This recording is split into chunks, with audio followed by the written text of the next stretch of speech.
ನಮಸ್ಕಾರ. ಉತ್ತರ ಕರ್ನಾಟಕ ನ್ಯೂಸ್ನ ಪ್ರೈಮ್ ಟೈಮ್ಗೆ ಸ್ವಾಗತ. ನಾನು ಹನುಮಂತೇಶ್. ವೀಕ್ಷಕರೇ, ಕಲ್ಯಾಣ ಕರ್ನಾಟಕ ಪ್ರದೇಶ ಅಭಿವೃದ್ಧಿಗಾಗಿ ಕೆಲಸಗಳನ್ನು ಇನ್ನೂ ಹೆಚ್ಚು ಪರಿಣಾಮಕಾರಿಯಾಗಿ ಜಾರಿಗೊಳಿಸಲು ಮತ್ತು ಅಭಿವೃದ್ಧಿ ಕಾಮಗಾರಿಗಳ ಮೇಲುಸ್ತುವಾರಿಯಾಗಿ ಮಾಡಲು ಕಲ್ಯಾಣ ಕರ್ನಾಟಕ ಪ್ರದೇಶ ಸಚಿವಾಲಯ ಸ್ಥಾಪನೆಗೆ ಇಂದು ಸಚಿವ ಸಂಪುಟ ಸಭೆಯು ಅನುಮೋದನೆಯನ್ನು ನೀಡಿದೆ. ಏನು ಸಚಿವಾಲಯ ಸ್ಥಾಪನೆಯಾಗಿರುವುದರಿಂದ ಕಲ್ಯಾಣ ಕರ್ನಾಟಕ ಪ್ರದೇಶ ಮತ್ತಷ್ಟು ಅಭಿವೃದ್ಧಿ ಸಾಧ್ಯವಾಗಲಿದೆ. ಕಲ್ಯಾಣ ಕರ್ನಾಟಕ ಪ್ರದೇಶದಲ್ಲಿ ಅನುಷ್ಠಾನಗೊಳಿಸಲಾಗುತ್ತಿರುವಂತಹ ಕಾಮಗಾರಿಗಳನ್ನು ಸಕಾಲದಲ್ಲಿ ಪೂರೈಸುವ ಸಲುವಾಗಿ ಕಲ್ಯಾಣ ಕರ್ನಾಟಕ ಪ್ರದೇಶ ಅಭಿವೃದ್ಧಿ ಮಂಡಳಿ ಹಾಗೂ ಕಲ್ಯಾಣ ಕರ್ನಾಟಕ ಪ್ರದೇಶ ವ್ಯಾಪ್ತಿಯ 7 ಜಿಲ್ಲೆಗಳ ಜಿಲ್ಲಾಧಿಕಾರಿಗಳ ಕಚೇರಿಗೆ ಹೆಚ್ಚುವರಿ ಹುದ್ದೆಗಳನ್ನು ಸೃಷ್ಟಿಸುವ ಮೂಲಕ ಈ ಕಚೇರಿಗಳನ್ನು ಮತ್ತಷ್ಟು ಬಲಪಡಿಸಲು ಸಚಿವ ಸಂಪುಟ ನಿರ್ಧಾರವನ್ನು ತೆಗೆದುಕೊಂಡಿದೆ. ಇನ್ನು ಕಲ್ಯಾಣ ಕರ್ನಾಟಕ ಭಾಗದ ಅಭಿವೃದ್ಧಿಯ ನಿಟ್ಟಿನಲ್ಲಿ ಹೊಸ ಸಚಿವಾಲಯವನ್ನ ಸೃಷ್ಟಿಸಲು ಕಾರಣರಾದ ಮುಖ್ಯಮಂತ್ರಿಗಳು, ಉಪಮುಖ್ಯಮಂತ್ರಿಗಳು ಹಾಗೂ ಸಚಿವ ಸಂಪುಟದ ನನ್ನೆಲ್ಲ ಸಹೋದ್ಯೋಗಿಗಳಿಗೆ ಕೃತಜ್ಞತೆಯನ್ನ ಅರ್ಪಿಸ್ತೇನೆ ಅಂತ ಪ್ರಿಯಾಂಕ್ ಖರ್ಗೆ ಇವತ್ತು ಟ್ವೀಟ್ ಮಾಡಿರುವಂತಹದ್ದು. ನಿಜಕ್ಕೂ ಇದು ಬಹಳ ಸಂತೋಷದ ವಿಷಯ. ಒಂದು ಪ್ರತ್ಯಕ್ಷ ಸಚಿವಾಲಯ ಈ ಒಂದು ಭಾಗಕ್ಕೆ ಸಿಗ್ತಾ ಇದೆ. ಆದರೆ ಒಂದಿಷ್ಟು ವಿಷಯಗಳನ್ನ ಇವತ್ತು ನಾವು ಚರ್ಚೆ ಮಾಡಬೇಕು. ಯಾಕಂದ್ರೆ ನಾಳೆ ಕಲ್ಯಾಣ ಕರ್ನಾಟಕ ಉತ್ಸವ. ಹಿಂದುಳಿದಂತಹ ಹೈದರಾಬಾದ್ ಕರ್ನಾಟಕದ ಹೆಸರನ್ನ ಕಲ್ಯಾಣ ಕರ್ನಾಟಕವೆಂದು ನಾಮಕರಣ ಮಾಡಿ ದಶಕ ಗತಿಸಿದ್ರು ಕೂಡ ಜನ ಕಲ್ಯಾಣ ನಿಜ ಕಲ್ಯಾಣ ಆಗಲಿಲ್ಲ ಎನ್ನುವ ಬಗ್ಗೆ ಇಂದಿಗೂ ಕೂಡ ಜನ ಆಕ್ರೋಶವಿದೆ. 2019ರಲ್ಲಿ ಕಲ್ಯಾಣ ಕರ್ನಾಟಕವೆಂದು ಹೆಸರು ಬದಲಾಯಿಸಲಾಯಿತು. ಆದರೆ ಹೆಸರಿಗಷ್ಟೇ ಕಲ್ಯಾಣವಾಗಿದೆ. ಇದಕ್ಕೆ ರಾಜ್ಯ ಸರ್ಕಾರವೇ ಪ್ರತಿ ವರ್ಷ ಪ್ರಕಟಿಸುವಂತ ಆರ್ಥಿಕ ಸಮೀಕ್ಷೆ, ಕೇಂದ್ರ ಸರ್ಕಾರದ ಆರೋಗ್ಯ ಸಮೀಕ್ಷೆಗಳೇ ನಿರ್ದೇಶನ. ರಾಜ್ಯದ ಬೆಂಗಳೂರು ವಿಭಾಗಕ್ಕೆ ಹೋಲಿಸಿದ್ರೆ ತಲಾ ಆದಾಯ, ಮಾನವ ಅಭಿವೃದ್ಧಿ ಸೂಚಂಕ, ಶಿಕ್ಷಣದಲ್ಲಿ ಕಲ್ಯಾಣ ಕರ್ನಾಟಕದ ಜಿಲ್ಲೆಗಳೇ ಯಾವಾಗಲೂ ಕೊನೆ ಸ್ಥಾನದಲ್ಲಿ ಇರ್ತವೆ. ಹಿಂದುಳಿದ ಭಾಗದ ಅಭಿವೃದ್ಧಿಗಾಗಿ ಸಂವಿಧಾನದ 371ನೇ ತಿದ್ದುಪಡಿ ಜಾರಿಗೊಳಿಸಲಾಗಿದೆ. ಆದರೆ ಇದು ಅನುಷ್ಠಾನಕ್ಕೆ ಬಂದು 1 ದಶಕ ಗಳಿಸಿದ್ರು ಕೂಡ ಜನಜೀವನ ಸುಧಾರಿಸಿಲ್ಲ ಅನ್ನೋದು ನಾಚಿಕೆಗೇಡಿನ ಸಂಗತಿ ಅಂತಾರೆ ಕೆಲವೊಂದಿಷ್ಟು ಆರ್ಥಿಕ ತಜ್ಞರು. ಉತ್ತರ ಕರ್ನಾಟಕದ ಜ್ವಲಂತ ಸಮಸ್ಯೆಗಳ ಬಗ್ಗೆ ಚರ್ಚಿಸಲು ಬೆಳಗಾವಿಯ ಸುವರ್ಣಸೌಧದಲ್ಲಿ ವರ್ಷಕ್ಕೊಮ್ಮೆ ನಡೆಯುವ ಅಧಿವೇಶನವೂ ಕೂಡ ಹೆಸರಿಗಷ್ಟೇ ಎನ್ನುವಂತಾಗಿದೆ. ರಾಜಕೀಯ ಕೆಸರಾಚಾಟಕ್ಕೆ ಸದನ ಬಲಿಯಾಗಿ ಕೊನೆ ದಿನ ಕಾಟಾಚಾರಕ್ಕೆ ಎನ್ನುವಂತೆ ಉತ್ತರ ಕರ್ನಾಟಕ ಭಾಗದ ಚರ್ಚೆಯಾಗುತ್ತಿರುವ ಬಗ್ಗೆಯೂ ಕೂಡ ಜನರು ಆಲ್ರೆಡಿ ಅನೇಕ ಬಾರಿ ಧ್ವನಿ ಎತ್ತಿದ್ದಾರೆ. ಆದರೆ ಈ ಮುಂಬರುವ ಬಾರಿಯಾದರೂ ಕಲ್ಯಾಣ ಕರ್ನಾಟಕದ ಸಮಸ್ಯೆಗಳಿಗೆ ಸದನ ಧ್ವನಿ ಆಗುತ್ತದಾ ಅಂತ ನಿರೀಕ್ಷೆ ಇದೆ. ಕಲ್ಯಾಣ ಕರ್ನಾಟಕದ ಜನರ ನಿರೀಕ್ಷೆ ಸಾಕಾರಗೊಳಿಸಲು ಸಿಎಂ ಸಿದ್ದರಾಮಯ್ಯ ನೇತೃತ್ವದಲ್ಲಿ ಕಲಬುರಗಿಯಲ್ಲಿ ಸಚಿವ ಸಂಪುಟ ಸಭೆ ಕೂಡ ನಡೆದಿತ್ತು ಹೋದ ವರ್ಷ. ಅದರಲ್ಲಿ ಕೈಗೊಂಡಂಥ ನಿರ್ಣಯಗಳು ಜಾರಿ ಆದರೆ ಜನರ ಆಕ್ರೋಶ ಸ್ವಲ್ಪ ಮಟ್ಟಿಗಾದರೂ ತಣಿಸಲು ಸಾಧ್ಯ. ಆದರೆ ಕೆಲವೊಂದಿಷ್ಟು ವಿಷಯಗಳನ್ನು ಮಾಡಿದ್ದಾರೆ. ನಾವು ಅಲ್ಲ ಗೆಲಿತಾ ಇಲ್ಲ, ಸಿದ್ದರಾಮಯ್ಯ ಕೆಲಸ ಮಾಡಿಲ್ಲ ಅಂತ ನಾವು ಹೇಳ್ತಾ ಇಲ್ಲ. ಕಲ್ಯಾಣದ ಜನರ ಬದುಕು ಬದಲಾಯಿಸಲು ಬೃಹತ್ ಕೈಗಾರಿಕೆ ಸ್ಥಾಪನೆ ಆಗಬೇಕು. ದುಡಿಯುವ ಕೈಗಳಿಗೆ ಕೆಲಸ ನೀಡಿದರೆ ನಿರುದ್ಯೋಗ ನಿವಾರಣೆಯಾಗಿ ತಲಾ ಆದಾಯ ಹೆಚ್ಚಾಗುತ್ತದೆ. 5 ದಶಕಗಳಿಂದಲೂ ನೆನೆಗುದಿಗೆ ಬಿದ್ದಿರುವಂತಹ ನೀರಾವರಿ ಯೋಜನೆಗಳು ಸಹಕಾರಗೊಳ್ಳಬೇಕು. ಕಲ್ಯಾಣ ಕರ್ನಾಟಕ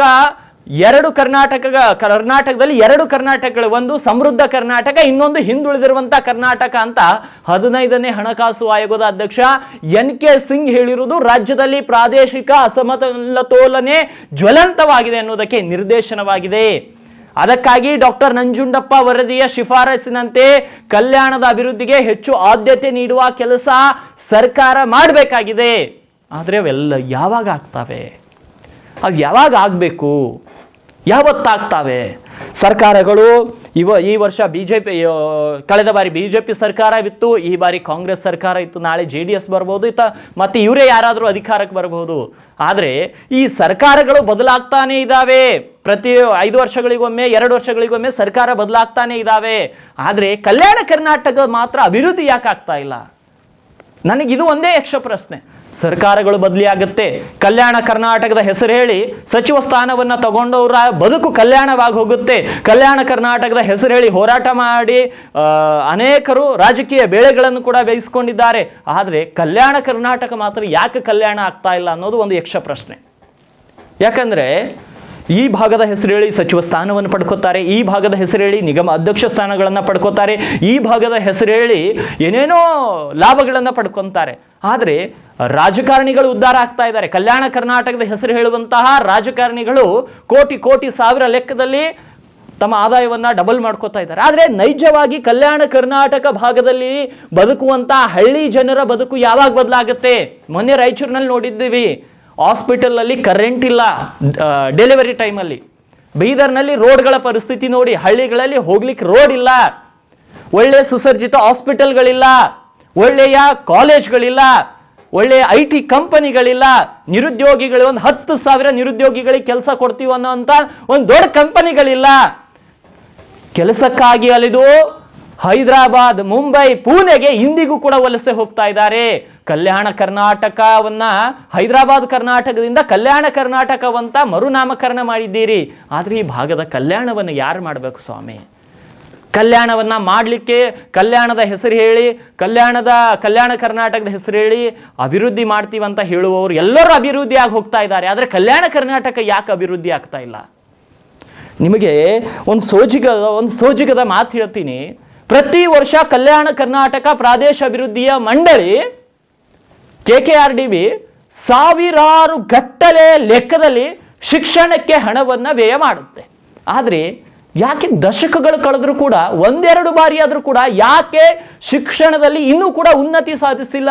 ಇವತ್ತಿಗೂ ಕೂಡ ಕಲ್ಯಾಣ ಕರ್ನಾಟಕದ ಜಿಲ್ಲೆಗಳು SSLC ಫಲಿತಾಂಶ ಇರಬಹುದು, PUC ಫಲಿತಾಂಶವಿರಬಹುದು, ಯಾವುದೇ ಫಲಿತಾಂಶವಿರಬಹುದು, ಅಥವಾ ಶೈಕ್ಷಣಿಕವಾಗಿ ಯಾವುದೇ ಒಂದು ಪರೀಕ್ಷೆಗಳಿರಬಹುದು, ಯಾಕೆ ಇವತ್ತು ಕೂಡ ಕೆಳಗಿನಿಂದ ನಮ್ಮ ಹೆಸರುಗಳನ್ನ ನೋಡ್ಕೊಂಡು ಹೋಗ್ಬೇಕು, ಕೆಳಗಿನಿಂದಲೇ ನಮ್ಮ ಜಿಲ್ಲೆಗಳನ್ನ ಗುರುತಿಸ್ಕೊಂಡು ಹೋಗ್ಬೇಕು? ಯಾಕೆ ನಾವು ಟಾಪ್ ಆಗ್ತಾ ಇಲ್ಲ? ಯಾಕೆ ನಾವು ನಂಬರ್ 1 ಆಗ್ತಾ ಇಲ್ಲ?